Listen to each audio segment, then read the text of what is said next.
Hello friends, स्वागत है तमारू मारा किचन में। आज આપણે બનાવીશું બટેકાનો નવો નાસ્તો। તો એના માટે બટેકાની છાલ કાઢીને મેં અહીંયા પાણીથી ધોઈ લીધા છે। હવે આપણે આવી રીતના ખમણીમાં ખમણ કરવાનું છે।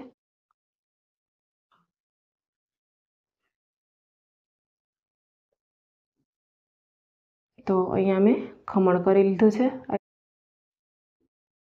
તો અહીંયા મેં ખમણને ધોઈ લીધું છે। હવે એક બાઉલમાં લઈ લીધું છે। હવે આપણે એમાં મસાલા ઉમેરશું। સૌપ્રથમ એમાં મીઠું ઉમેરવાનું છે। મીઠું સ્વાદ પ્રમાણે નાખવાનું છે।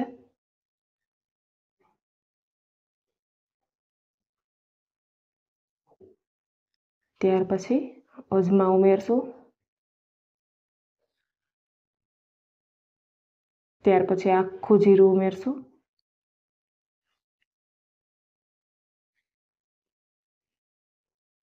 ત્યાર પછી ચીલી ફ્લેક્સ ઉમેરશું।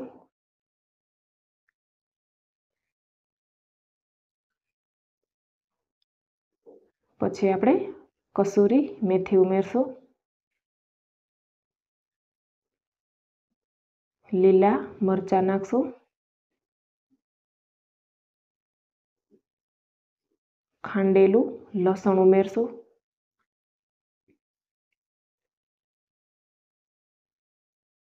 લીલા ધાણા ઉમેરશું।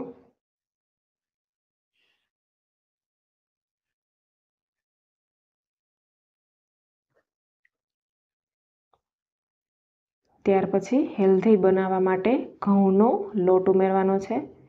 ઘઉંનો લોટ આપણે ઓછા પ્રમાણમાં ઉમેરવાનો છે। બરાબર બધું મિક્સ કરશું। પાણી નથી ઉમેરવાનું। બરાબર બધું મિક્સ કરશું।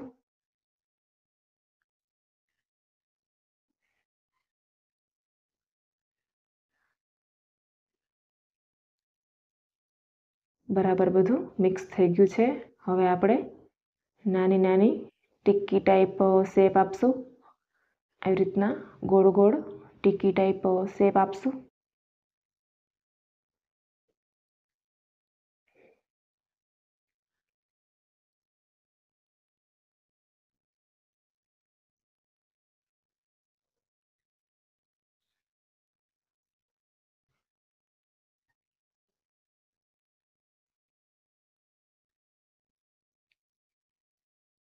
આવી રીતના ટિક્કી ટાઈપ શેપ બનાવીશું।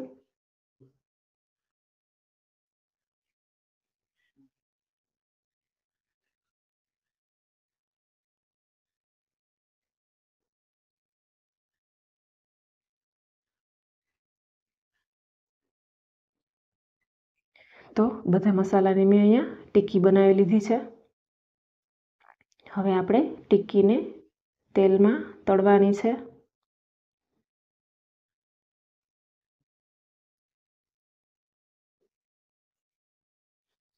તો અહીંયા તેલ મેં મૂક્યું છે ટિક્કી તળવા માટે। તેલ ગરમ થઈ ગયું છે। હવે આપણે ટિક્કી તળવાની છે।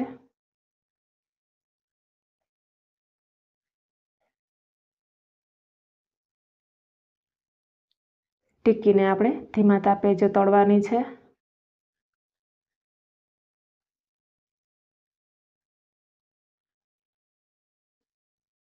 બ્રાઉન ટિક્કી બ્રાઉન કલરની થાય ત્યાં સુધી આપણે ધીમા તાપે થવા દેશું। બંને બાજુ પલટાવી લેશું।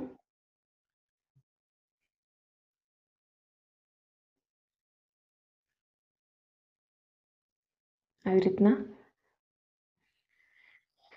રીતના બંને બાજુ પલટાવી લેવાની છે ટિક્કીને।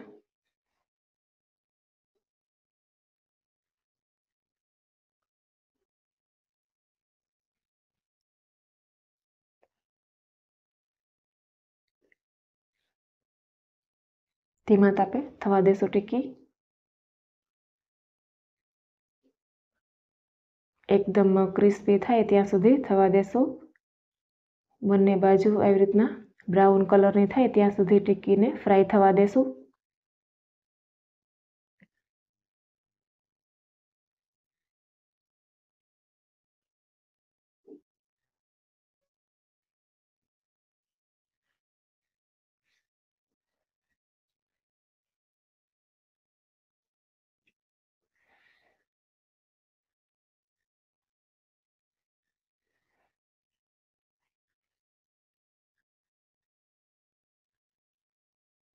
બંને બાજુ એકદમ સરસ ક્રિસ્પી થઈ ગઈ છે, બ્રાઉન કલરની થઈ ગઈ છે.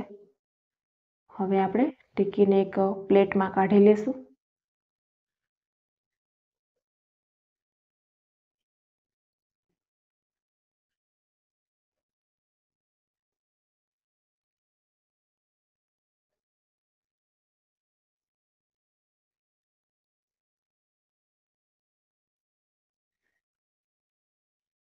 બધી ટિક્કી એક પ્લેટમાં કાઢી લેવાની છે. તો તૈયાર છે હેલ્ધી એવો ઘઉંના લોટનો નવો નાસ્તો.